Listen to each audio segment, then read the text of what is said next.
to convert Figma design to HTML and CSS.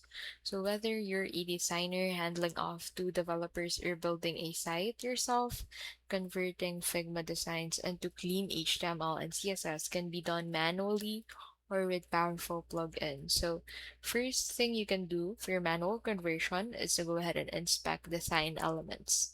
So use Figma's inspect panel to view CSS properties for each layer. Copy styles like font size, color, spacing, and layout. You'll find it at the right side of your screen.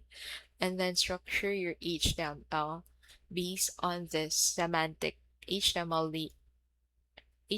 tags. Use div for containers and span for inline elements. Now use Flexbox or Grid for layout. Match fonts, colors, and spacing from Figma and use media queries for responsiveness. You can also view the code version of this if you click on this code button, dev mode. So as you can see, if you upgrade your account to a professional account on Figma, you'll be able to view the code version of each of the details that you have for your landing page that you've just created on Figma. So you'll find it at the right side of your screen.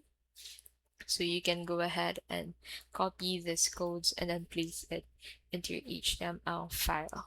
And that is how you can basically convert Figma design to HTML and CSS.